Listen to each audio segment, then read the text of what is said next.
오늘 말씀은 사도행전 12장 5절에서 8절까지의 말씀입니다.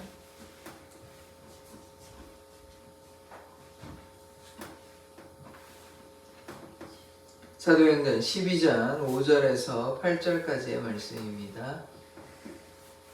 저와 여러분이 교독하도록 하겠습니다.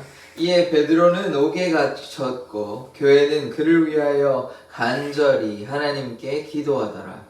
헤롯이 잡아내려고 하는 그 전날 밤에 베드로가 두 군인 틈에서 두 쇠사슬에 매여 누워 자는데 파수꾼들이 문 밖에서 옥을 지키더니 호련히 주의 사자가 나타나매 옥중에 광채가 빛나며 또 베드로의 옆구리를 쳐 깨워 이르되 급히 일어나라 하니 쇠사슬이 그 손에서 벗어지더라. 같이 읽겠습니다. 천사가 이르되 띠를 띠고 신을 신으라 하거늘 베드로가 그대로 하니 천사가 또 이르되 겉옷을 입고 따라오라 한대. 아멘. 하나님께서 천사를 보내서 우리의 삶을 지켜주실 줄 믿습니다. 날마다 주와 동행하는 삶 살게 하여 주시옵소서. 예수 그리스도의 이름으로 기도드립니다. 아멘. 예수의 제자 야고보는 어제 이제 헤롯에게 칼로 죽임을 당했고 베드로도 지금 옥에 갇혀 있는 상황입니다. 지금 무교절 6월절이라서 지금 그냥 옥에만 갇히고 있는데 사실은 뭐 계획은 뭐겠습니까? 베드로도 야고보와 같이 죽이려는 그런 계획을 가지고 있는 것입니다. 그래서 베드로는 지금 옥에 갇혀 있습니다. 베드로와 야고보, 이 요한 이 세 제자는 회당장 야이로의 딸 겟세마네 동산 변화산상에 예수님께서 특별히 따로 데리고 간 이 세 제자 중에 세 제자들인데, 그러나 이 세 제자들이 이제 한 명은 뭐 벌써 죽었고요. 야고보는 죽었고 지금 베드로도 이제 죽을 위기에 지금 처해 있는 상황인 것입니다. 하나님께서 이렇게 아끼셨음에도 불구하고 하나님을 사랑한다고 해서 하나님을 열심히 따라간다고 해서 모든 일이 만사형통은 아닙니다. 때로 우리가 선한 일을 당함으로 이렇게 고난당하는 것이 하늘나라의 귀한 상급인 줄 알고 우리가 감사로 살아가기를 원합니다. 5절 읽어보겠습니다. 이에 베드로는 옥에 갇혔고 교회는 그를 위하여 간절히 하나님께 기도하더라. 베드로가 이제 옥에 갇혔습니다. 이제 이거가 여기서 뭐 그것도 안타까운 일이지만 이 교회가 무슨 일을 했냐?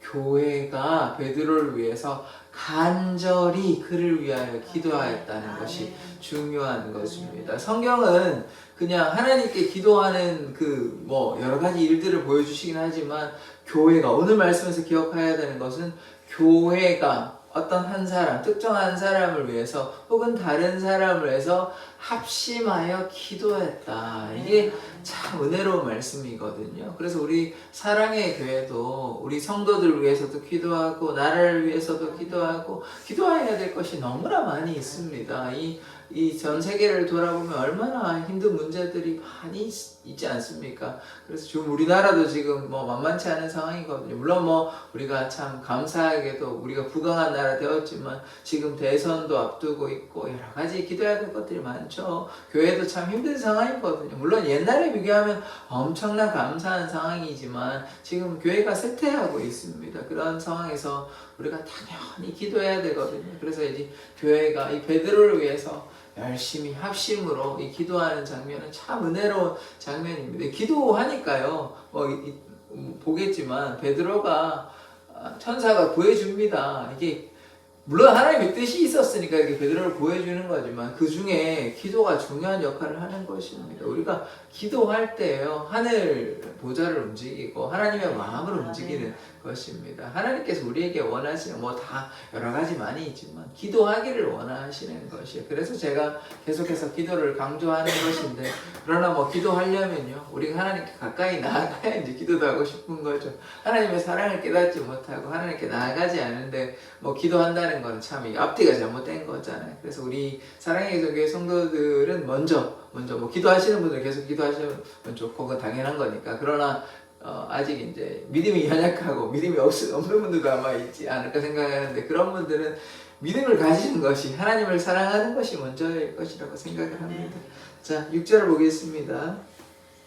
헤롯이 잡아내려고 하는 그 전날 밤에 베드로가 두 군인 틈에서 두 쇠사슬에 매여 누워 자는데 파수꾼들이 문 밖에서 옥을 지키더니, 이제 헤롯이 왜 잡아내려고 하겠습니까? 죽이려고 하는 것이죠. 야고보도 죽였는데 뭐 베드로 안 죽이겠습니까? 이제 그렇게 해가지고 군인이 16명이나 네 패로 나누어서 그렇게 이제 도망 못 가게 그렇게 지키는데, 뭐 그렇게 한다고 하나님께서 못 구해주시는 건 아닙니다. 그래서 하나님의 그 은혜가 있으면 불가능이 없기 때문에 이제 베드로가 나오게 되는데, 어쨌든 이 헤롯이 이제 베드로를 못 나오게 강력하게 이제 엄하게 지키려고 네 명씩 이제 네 그룹으로 해서 16명이 랑과 마크를 다 지키려고, 당연히 이제 쇠사슬도 매이게 해가지고 도망 못 가게 하는 것이죠. 그러나 그 전에도 이제 이미 한번 구해 주셨거든요. 천사가 이렇게 구해 주셨거든요. 오늘도 이제 구해 주는데 아직 베드로가 죽을 그런 때가 아닙니다. 하나님께서 쓰실 일이 있기 때문에 결국 또 뭐 하나님께서 이제 다 쓰시고 하나님의 뜻이 다 나타나면 또 뭐 순교하게 되는 그런 일이 나타나거든요. 뭐 제자들이 야고보만 죽은 것이 아니라 요한 빼고 그러니까 사도 요한 빼고 다 죽었습니다. 다 순교당했어요. 그리고 뭐 사도 바울도 목이 잘려서 죽게 되거든요. 그래서 하나님을 믿었다고 해서 모든 일이 만사형통이 아니고 그것이 사실 오히려 하나님을 위한 것이고 자기들이 억지로 한 것이 아닙니다. 하나님을 사랑하였기 때문에 그 길을 마땅히 선택하였던 것이죠. 우리도 이게 참 대단한 믿음이거든요. 이게 그러니까 뭐 안 해도 됩니다. 우리 도망가도 뭐 도망가면 좀 부끄럽긴 하겠지만 뭐 도망갈 수도 있지만, 그러나 이들이 내가 하나님을 사랑하니 내가 하나님의 나라를 위해서 헌신하겠다 작정한 것이, 누가 뭐 떠밀려가지고 너 해야 돼 하나님이 강제로 하신 게 아니에요. 이들이 자발적으로 한 거예요. 그러니까 이 신앙은 무엇이냐, 우리가 우리의 마음을 자발적으로 이렇게 내어놓을 때 하나님의 역사가 나타나는 것입니다. 그래서 이게 죽음이 가치가 없는 것이 아니라 하늘에서 귀한 별처럼 하나님께서 인정하시는 귀한 상급으로 다 갚아주시는 것이에요. 이 무가치한 죽음이 아닙니다. 스데반이나 이 야고보나 이 많은 예수님의 이 사도들이 그냥 죽음으로 그치는 것이 아니고, 그리고 이들이 그렇게 죽을 만큼 열심히 사역을 감당하였기 때문에 하나님의 귀한 은혜의 역사, 사랑의 역사, 전도의 역사, 복음의 역사가 나타난 것이에요. 이들이 그냥 예루살렘에 나는 겁나니까 그냥 가만히 있으란다 이랬으면 이 정도의 역사는 나타나지 않았을 것입니다. 애니야를 누가 가서 치료해 줬겠어요? 고넬료에게는 다른 사람이 갔겠죠. 베드로는 안 갔을 것입니다. 그러니까 누군가는 가야 되고 그 말씀에 순종함으로 이렇게 이방 가운데 또 유대 가운데 하나님의 역사가 나타나는 것입니다. 그래서 우리가 순종하는 삶 살아가기를 원합니다. 7절에 보겠습니다. 호련히 주의 사자가 나타남에 옥중에 광채가 빛나며, 이 천사가 나타날 때는 그냥 나타나지 않습니다. 영광의 빛이 광채가 빛나는 것이죠. 그래서 이 하나님의 역사가 나타날 때는 그리스도의 그 영광의 빛 가운데, 대표적으로 이 사울이 이렇게 왜 나를 박해하느냐 할 때도 하나님의 그 영광의 빛이, 그리스도의 빛이 임하였잖아요. 그래서 천사가 이제 빛을 발하면서 또 베드로의 옆구리를 쳐서, 이제 자고 있으니까 깨워야 될 거 아닙니까? 옆구리를 툭툭 쳐가지고 깨워서 이르되, 뭐라고 얘기하냐? 급히 일어나라. 깨워야 이제 나갈 거 아닙니까? 가만히 놔두면 지금 죽게 생겼는데요. 헤롯이 죽이려고 하는데요. 급히 일어나라 하니 쇠사슬이 그 손에서 벗어지더라. 이렇게 못 움직이려고 쇠사슬로 이렇게 하니까 이게 그 손에서 싹 이렇게 벗어지는 것이에요. 그러니까 우리 하나님께 사시려고 하면요, 뭐 어떤 일도 안 되는 건 없는 것입니다. 인간적인 생각으로는 이렇게 잠겼으니까, 쇠사슬 묶였으니까 뭐 못 나가는 거죠. 그리고 주위에 지금 16명이나 지키고 있는데 뭐 쉽게 감옥에서 탈출할 수 있는 겁니까? 안 된다고. 그러니까 우리의 생각으로는 안 되는 거예요. 이게 안 되는 거고 뭐 절대로 안 된다, 하나님께서 그렇게 안 되실 거다, 이렇게 우리가 나약한 생각으로 하는데 지금 그렇지 않다니까. 이렇게 지금 천사가 와가지고 초자연적인 방법으로 와가지고 뭐 다 다른 군인들을 뭐 지키고 있어도 어떻게 안 되는 거예요. 뭐 막지를 못하는 것이에요. 영적인 것을 육적으로 어떻게 할 수가 없는 것입니다. 하나님께서 하시고자 하면요 다 되는 것이에요. 우리가 믿음을 가져야 하는 것입니다. 불가능을 가능케 하시는 분이신데 지금 뭐 이렇게 갇혀 있으니까 이제 베드로는 죽었나 보다가 아니라 하나님께서 하시면요. 지금 간절히 기도했잖아요. 교회가 그렇게 믿음으로 기도했겠죠. 뭐 베드로는 이제 죽었을 거다 이렇게 기도하지는 않았을 거 아닙니까? 베드로를 구해 주십시오. 하나님께서 베드로를 귀히 사용하시지 않습니까? 베드로를 통하여 하나님의 역사가 나타나기를 원합니다. 지금 감옥에 갇혀 있는데 하나님께서 이미 예전에도 구하여 주시지 않았습니까? 이번에도 구하여 주시옵소서 이렇게 얘기하지 않았겠습니까? 기도의 내용은 나와 있지 않습니다. 다만 우리가 추측하는 그런 기도했겠죠. 그를 위하여 기도했는데 뭐 그냥 베드로를 그냥 죽여주십시오 이런 기도는 하지 않았을 거 아니에요. 베드로를 구해달라고 기도했을 거 아닙니까? 그러면 어떻게 구하겠습니까? 지금 당장 6월째 끝나면요 나와가지고 죽이려고 하고 있는데 그럼 옥에서 나와야 뭐 살죠. 그냥 가만히 옥에 갇혀 있으면 그렇게 방법이 많지 않습니다. 야고보가 이미 죽었다니까요. 교회에 큰 슬픔이 왔어요. 그러면 뻔한 거 아닙니까? 야고보도 죽었는데 뭐 베드로 안 죽이겠습니까? 뻔한 거라니까요. 그런데 지금 간절히 기도하는 것이에요. 교회가 베드로를 위해서 간절히 기도하니까 놀라운 역사가 나타나는 것이죠. 천사가 와서 베드로를 구해주는 장면을 우리가 보고 있지 않습니까? 이 수호천사라는 게 있어요. 이게 뭐 소설 속에서 나오는 게 아니고 성경에 나오는 거거든요. 하나님께서 천사를 통해서 우리를 지켜주십니다. 영적으로 우리의 눈에 보이지는 않지만 물론 하나님께서 우리와 함께 하시죠. 또 하나님께서 어떻게 지켜주시냐면 천사를 통해서 우리를 또 지켜주시는 것입니다. 천군 천사가 있어요. 뭐 하나님만 계시는 게 아니라 하늘나라에 하나님만 삼위일체 하나님만 계시는 것이 아니라 천군 천사들이 있다니까요. 천군 천사들이 이렇게 지켜주는 것입니다. 자, 8절의 말씀 보겠습니다. 천사가 이르되 띠를 띠고 신을 신으라 하거늘. 이 지금 얼마나 편안하게 있었던 건 아니지만 지금 옷도 이제 다 벗고 자고 있는 상황인 것이에요. 띠도 벗고 신도 벗고 그냥 베드로 입장에서는 물론 하나님의 이미 은혜를 경험한 적은 있습니다만 지금 이제 갇혀 있으니까 베드로가 좀 슬프긴 했겠죠. 그러나 베드로는 여기서 좌절하거나 이런 건 아닙니다. 이미 하나님께서 옥에서도 구해주신 적이 있고 또 나가서도 어떻게 됩니까? 복음을 계속 증거했다니까요.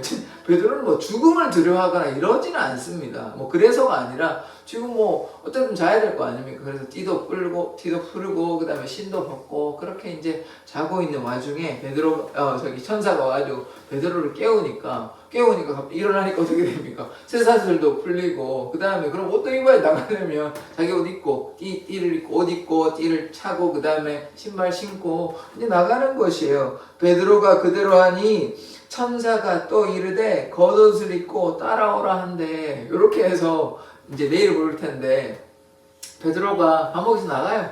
아무 일 없이 나가요. 그러니까 사람들이 지켜도 군인들이 지켜도 아무 소용이 없는 것입니다. 하나님이 하시고자 하면요 다 가능합니다. 가나안 정복할 때도요 여리고성이 그렇게 강력한 성이었지만 하나님께서 하시고자 하면 이렇게 들어가서 쳐들어간 것도 아니에요. 그냥 돌기만 꾹 부르고 제사장이 이렇게 꾹 부르고 뿔로 부르고 그렇게 6일 하다가 7일째 이제 7번 돌고 와 소리치고 그러니까 무너졌어요. 그러니까 하나님께서 하시고자 하면 또 홍해 가르는 건 어떻습니까? 그냥 이렇게 하니까 이렇게 갈라지잖아요. 하나님께서 하시고자 하면 불가능이 없습니다. 하나님께서 이 땅을 말로 다 지으셨는데요. 하나님께서 하시고자 하면 그러니까 우리가 자꾸 이제 이런 경향이 있는데 자꾸 문제가 자꾸 계속해서 반복이 되니까 이를테면 병이라든지 어떤 여러 가지 문제 때문에 경제적 어려움이라든지 그런 문제가 기도했는데 해결이 안 되니까 왜 이럴까라고 답답해하는 것이 아니라 전능하신 하나님을 믿어야 돼요. 38년 된 병자도 일으키시고 하나님께서 역사하시려고 하면 불가능이 없습니다. 그러니까 우리가 왜 이런 문제가 생기냐? 우리가 불순종했거나 아니면 하나님의 때가 있는 것이에요. 자, 이스라엘 백성들이 2년 만에 그 가나안 땅에 들어갈 수 있었습니다. 근데 왜 40년 동안 방황했습니까? 불순종해서요. 그러니까 그래서 제가 이런 말씀 계속해서 말씀을 드리잖아요. 신명기 8장 2절의 말씀처럼 하나님께서 우리를 단련시키시는 것이에요. 하나님께 우리가 마음을 내어놓고 하나님의 명령을 지키고 순종하면 뭐 하나님께서 다 책임져 주시고 우리 인생을 돌보아 주시는데, 우리가 하나님께서 사랑한다, 이거 하지 마라, 저거 하지 마, 이거 해라, 이렇게 얘기를 계속해서 하시는데, 아니 뭐 저는 모르겠습니다, 세상이 좋으니까 술 마셔라, 뭐 술 마시고 뭐 자기 마음대로 살아놓고 왜 내 인생은 이러냐라고 하나님께 원망한다니까. 그러면 이게 이스라엘 백성이 그랬지 않아요? 하나님께서 만나도 주시고 매출하게도 주시고 물도 주시고 다 주시고 아말렉과 전쟁에서 이기게 해주시고 출애굽도 시켜주시고 다 해주셨는데, 그냥 불평과 원망. 왜 먹을 거 안 주세요? 뭐 물 마실 거 안 주세요? 왜 고기도 안 주세요? 계속 그러고 있는 것이에요. 감사하고 하나님 감사합니다 해야 되는데 그러지 않고 또 우상 숭배하고 금송아지 만들고 이랬단 말이에요. 그러니까 이들의 인생이 우리와 비슷해요. 우리가 하나님께서 사랑하신다, 누구야 사랑한다, 내 말을 들으라, 그렇게 악한 길에 빠지지 마라, 예배해라, 기도해라, 이렇게 하나님께서 수많이 이렇게 수없이 말씀하시는데, 우리는 뭐 기도하기 힘들어요, 그냥 교회 나가기 그래요, 그냥 세상 가운데 거할래요, 그냥 뭐 교회 가기 귀찮아요, 뭐 가도 뭐 별거 없어요, 이러고 있으니까 뭐 하나님 마음을 실컷 아프게 해놓고 왜 나중에 이렇게 해요. 하나님께서 우리를 사랑하시지 않는 거죠. 자기가 하나님 말씀 안 들어놓고는 뭐 하나님은 나를 사랑하지 않는 것 같아, 이러고 있다는 거. 이게 우리의 모습, 이게 우리. 하나님 왜 안 사랑하세요? 하나님 자기는 하나님 안 사랑해놓고 왜 하나님은 왜 계속해서 영원히 뭐 용서만 해주실러? 그러면 안 된다니까. 물론 하나님 사랑해 주십니다. 우리가 용서를 구하고 하나님 잘못했다면 사랑해 주세요. 그런데 왜 그렇게 목이 뻣뻣하고 교만하고 거짓되고 그렇게 신앙생활 하시냐고. 하나님께서 우리를 얼마나 사랑하시면 그걸 깨달았으면 하나님의 마음을 좀 알고 그 마음에 좀 순종하고 그렇게 해야 되는데, 뭐 자기는 자기 마음대로 신앙생활 하면서 교회 오고 싶으면 오고 말고 싶으면 말고 기도하고 싶으면 하고, 뭐 하나님께서 뭘 이렇게 적어도 일주일에 한 번은 들을 거 아니에요. 그러면 하나님 말씀을 좀 듣고 순종해야 되는데, 세상 가운데 그냥 뭐 이렇게 마음대로 살았다가 주일을, 그러면 안 되잖아요. 그런 나약한 신앙은 안 됩니다. 안 되고.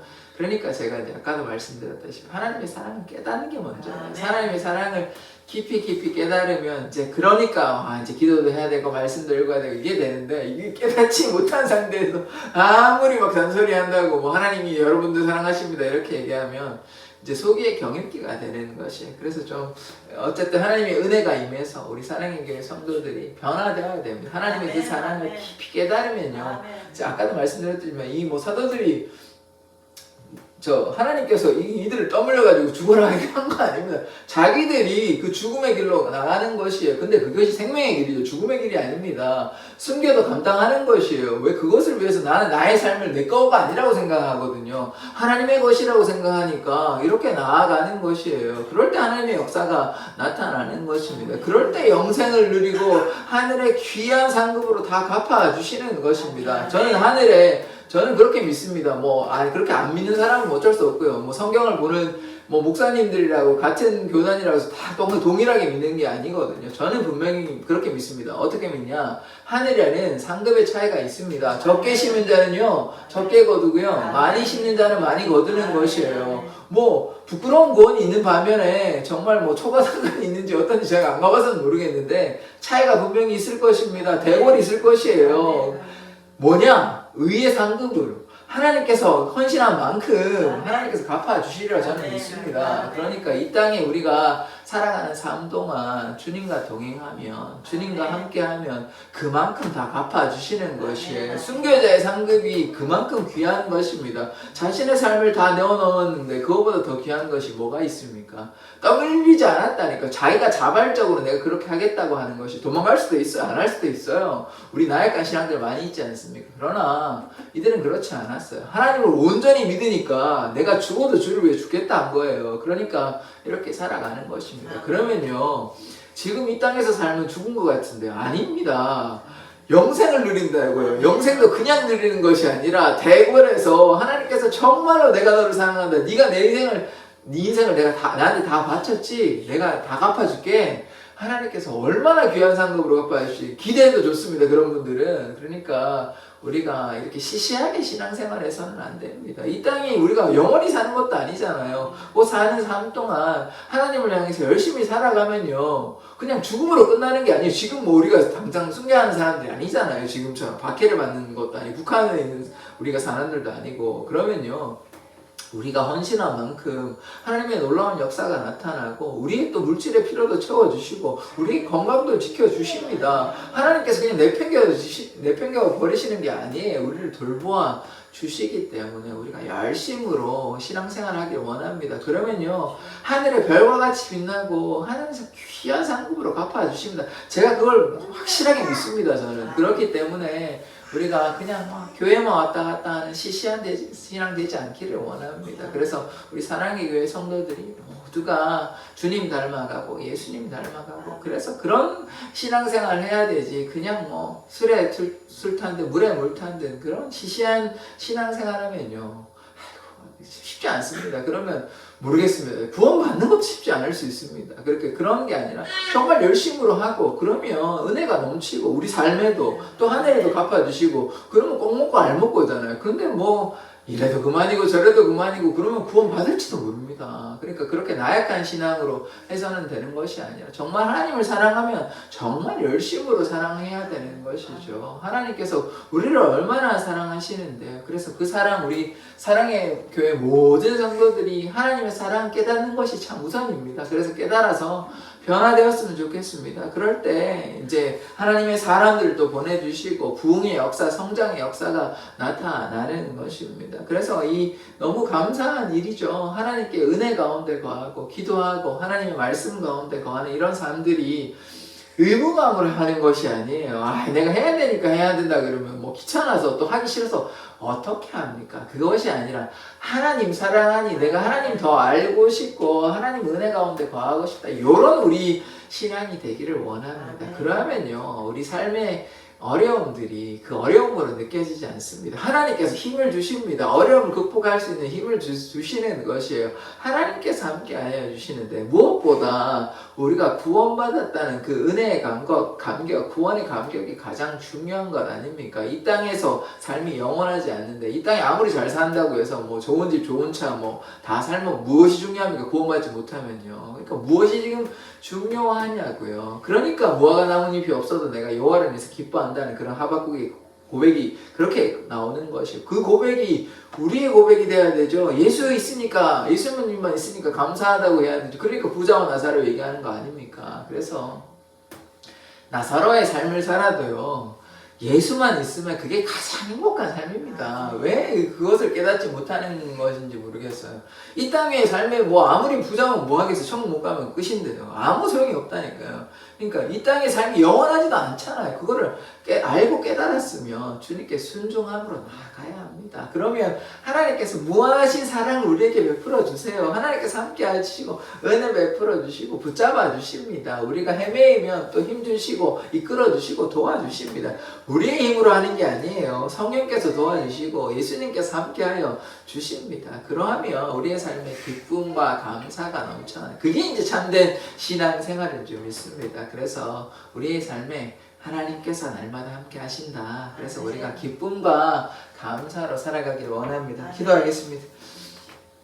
하나님, 베드로가 오늘 옥에 갇혀서 고난 가운데 있었으나 교회가 간절히 기도함으로 베드로가 옥에서 나오는 그런 장면을 보게 되었습니다. 하나님, 우리에게 어떠한 어려움과 역경이 있다 할지라도 주님께서 우리와 함께 하시고 또 주님께서 하나님의 천사를 우리 가운데 보내주셔서 우리를 지키시고 돌보아 주실 줄 믿습니다. 주님, 오늘 특별히 주일입니다. 많은 성도들 함께 모여서 예배하게 될 텐데 그들이 꼭 하나님의 사랑 깨닫고 돌아갈 수 있도록 주님께서 역사하여 주시옵소서. 감사드리며 예수 그리스도의 이름으로 기도드립니다.